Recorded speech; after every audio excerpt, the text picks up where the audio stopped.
Swastiastu.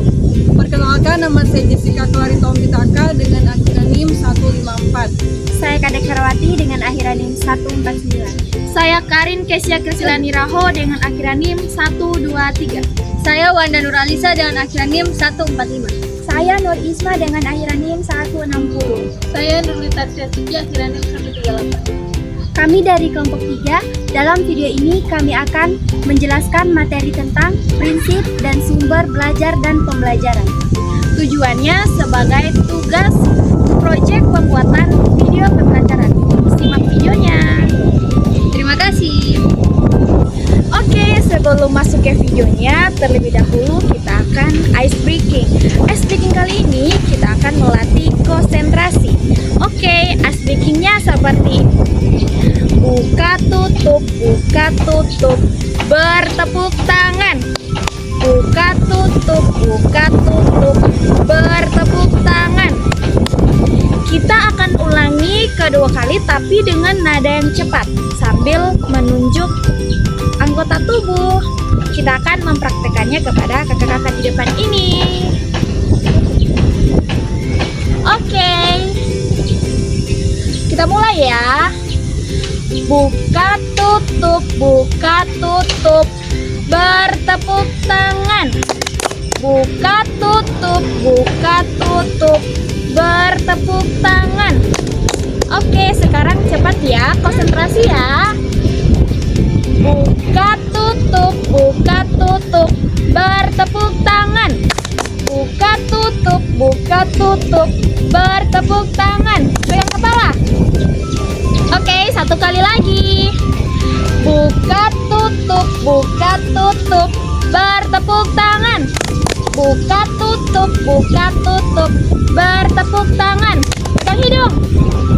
Oke, sekian ice breaking dari kita. Selanjutnya kita akan simak video. Ada beberapa pokok pembahasan pada kali ini. A. Prinsip pembelajaran. B. Tujuan pembelajaran. C. Sumber belajar anak SD. D. Manfaat studi kasus. Dan E. Klasifikasi sumber belajar dan pembelajaran. A.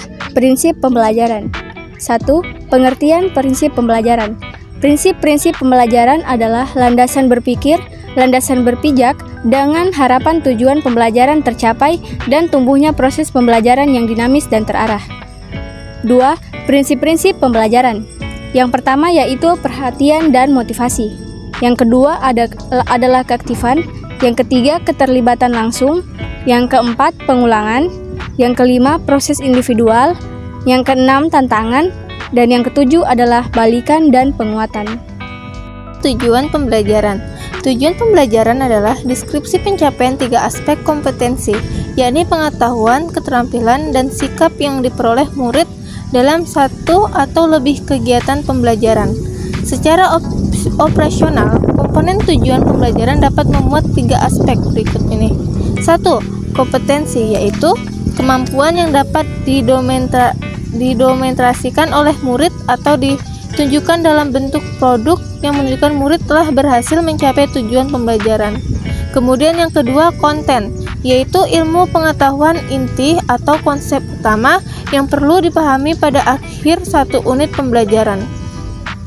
Kemudian nomor 3, variasi, yang menjelaskan keterampilan berpikir kreatif, kritis, dan tingkat tinggi yang perlu dikuasai murid untuk dapat mencapai tujuan pembelajaran.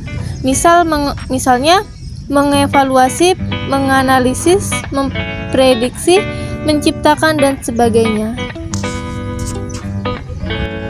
Sumber belajar anak sekolah dasar. Sumber belajar adalah sistem yang terdiri dari sekumpulan bahan atau situasi yang dikumpulkan secara sengaja dan dibuat agar memungkinkan peserta didik belajar. Sumber belajar berkaitan dengan segala sesuatu yang memungkinkan siswa dapat memperoleh pengalaman belajar. Selanjutnya ada fungsi dan manfaat sumber belajar itu sendiri. Yang pertama, meningkatkan produktivitas pembelajaran dengan jalan. Yang kedua, memberikan kemungkinan pembelajaran yang sifatnya lebih individual. Ketiga, memberikan dasar yang lebih ilmiah terhadap pembelajaran. Yang keempat, lebih memantapkan pembelajaran. Kelima, memungkinkan belajar secara seketika dan memungkinkan penyajian pembelajaran yang lebih luas dengan menyajikan informasi yang mampu menembus batas geografis. Manfaat sumber belajar. Menurut Rohani, manfaat sumber belajar antara lain meliputi: yang pertama, memberikan pengalaman belajar secara langsung dan konkret kepada peserta didik. Yang kedua, dapat menyajikan sesuatu yang tidak mungkin diadakan, dikunjungi, atau dilihat secara langsung dan konkret. Yang ketiga, dapat menambah dan memperluas cakrawala sajian yang ada di dalam kelas. Yang keempat, dapat memberi informasi yang akurat dan terbaru. Yang kelima, dapat membantu memecahkan masalah pendidikan atau instruksional baik dalam lingkup mikro maupun makro. Yang keenam, dapat memberi informasi yang positif apabila diatur dan direncanakan pemanfaatannya secara tepat. Yang ketujuh, dapat merangsang untuk berpikir, bersikap, dan berkembang lebih lanjut. Selanjutnya, klasifikasi sumber belajar dan pembelajaran. Klasifikasi sumber belajar adalah semua sumber yang meliputi data, orang, dan barang yang digunakan oleh peserta didik, baik secara sendiri-sendiri maupun dalam bentuk gabungan. Biasanya dalam situasi informal untuk memberikan kemudahan belajar. Klasifikasi sumber meliputi 1. Pesan, yaitu informasi ajaran yang diteruskan oleh komponen lain dalam bentuk gagasan, fakta, arti, dan data.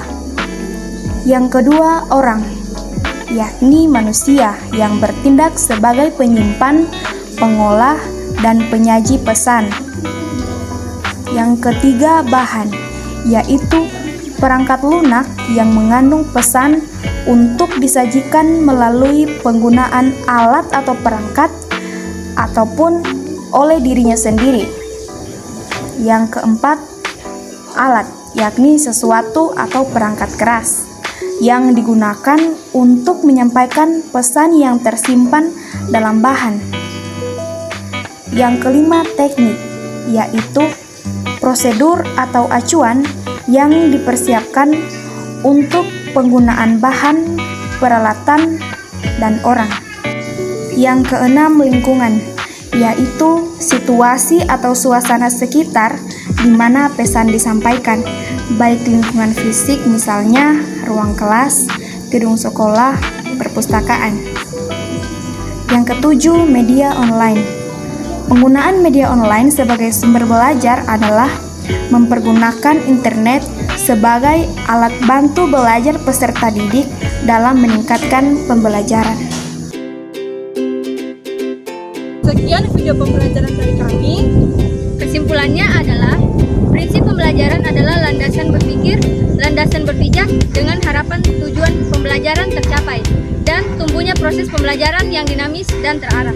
Sumber belajar adalah sistem yang terdiri dari sekumpulan bahan atau situasi yang dikumpulkan secara sengaja dan dibuat agar memungkinkan peserta didik belajar. Sumber belajar berkaitan dengan segala sesuatu yang memungkinkan siswa dapat memperoleh pengalaman belajar.